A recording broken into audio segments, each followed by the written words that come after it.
L'atelier de restitution de la participation du Sénégal au 10e Forum mondial de l'eau, qui vous le savez s'est tenu à Bali en Indonésie. Et avant même de partir, dans le processus préparatoire et l'organisation du travail, nous avions décidé de faire un atelier d'organisation et de préparation de la conférence qui avait réuni l'ensemble des acteurs impliqués dans les processus liés à l'eau ici au Sénégal, des acteurs officiels, la société civile, le secteur privé et les organismes de bassin entre autres, et aussi bien entendu les élus et les collectivités territoriales pour préparer les messages, s'entendre, bâtir des consensus sur la position du Sénégal et la façon dont notre pays devait participer, porter le drapeau et se rendre visible et audible à Bali. Et évidemment, cela avait préparé notre participation qui s'était fait dans d'excellentes conditions. Je crois que les médias qui étaient présents sur place ont fait les rendus au quotidien de la participation du Sénégal. Notre pays qui a été le seul pays d'Afrique au sud du Sahara à avoir construit à Bali, dans ce grand forum, un pavillon Sénégal où notre drapeau a flotté, mais plus que seulement les signes et symboles extérieurs et visibles, c'est aussi un espace qui a permis des rencontres, des débats entre les organisations africaines, mais également avec d'autres. Et cet espace m'a aussi permis de recevoir beaucoup de pays, des ministres d'autres pays qui étaient venus participer, des entreprises internationales qui étaient porteuses de solutions et d'innovations en matière d'eau et d'assainissement, mais également les organisations internationales qui s'occupent de cette question de l'eau, que ce soit les Nations Unies ou bien le Conseil mondial de l'eau, entre autres. Et c'est cela qui a aussi permis de raffermir les relations, puisque nous étions comme une famille, non seulement les acteurs et structures sénégalaises, mais également les organisations sous-régionales. Et je voudrais profiter de cette occasion pour remercier et féliciter l'OMVS et l'OMVG pour la qualité de leur participation, mais également remercier et féliciter tous les acteurs qui nous ont accompagnés, qui ont permis de faire de cette participation du Sénégal une grande réussite. Aujourd'hui, cet atelier de restitution vise à, marquer ou relever les leçons apprises à Bali, à formuler des propositions et des recommandations qui nous permettront d'aller de l'avant. Il s'agit de capitaliser les bonnes expériences. Nous avons participé à l'ensemble des rencontres qui ont eu lieu sur place. Je n'ai raté en tant que ministre aucune rencontre où ma présence était nécessaire, et il y en a eu beaucoup.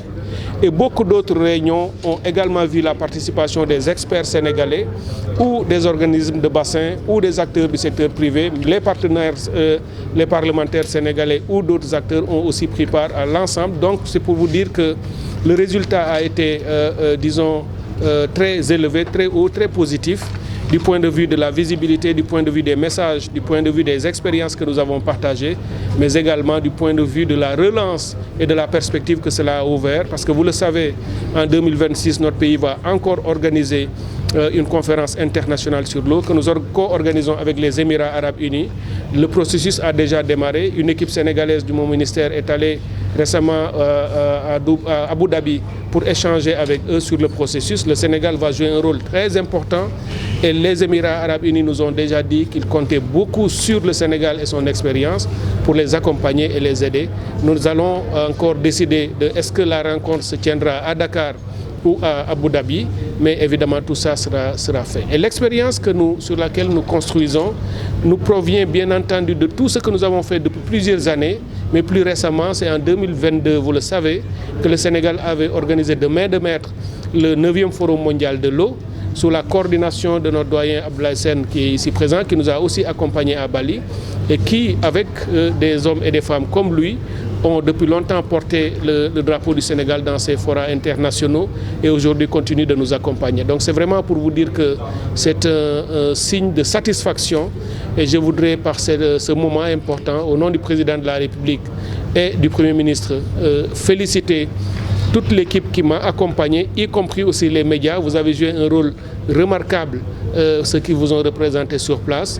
Je voudrais remercier l'Assemblée nationale, l'Association des maires du Sénégal, les acteurs professionnels de l'eau et de l'assainissement, les jeunes professionnels, mais également toutes les structures centrales du ministère et aussi les structures sous tutelle, sans oublier les universitaires et tous ceux qui ont été avec nous. En termes d'opportunités, est-ce que donc, le Sénégal peut s'attendre à de grands projets structurants comme structure en ce qui concerne donc l'autoroute de l'eau? Oui, c'est aussi une initiative que nous avons présentée et partagée avec nos partenaires internationaux, pour leur dire que c'est une nouvelle ambition qui s'affiche ici dans notre pays, de faire de l'eau la ressource principale d'appui ou de structuration de toutes les chaînes de valeur agro-industrielle de notre pays. La relance de l'agriculture, l'atteinte de la souveraineté alimentaire, mais également l'accès à l'eau potable qui est un droit fondamental, humain fondamental. Tout ça passe par une maîtrise de l'eau, par une ambition nouvelle qui permettra de prélever et de drainer dans le pays des ressources, conformément bien entendu à nos engagements internationaux avec nos partenaires dans les organismes de bassin.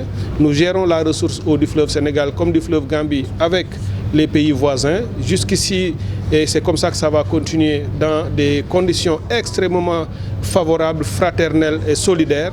C'est comme ça que ça va continuer et encourager tous les autres pays aussi à utiliser cette ressource de manière concertée, de manière, disons, partagée et solidaire pour que ça appuie le développement économique et social. Et lorsque nous avons présenté nos projets et nos initiatives, nous avons bien entendu reçu l'appui, l'accompagnement et la solidarité de beaucoup de partenaires. Il y a des pays qui ont eu des expériences dans ce domaine et qui ont décidé de les partager avec nous. Et ces expériences que nous allons consolider, nous allons sans doute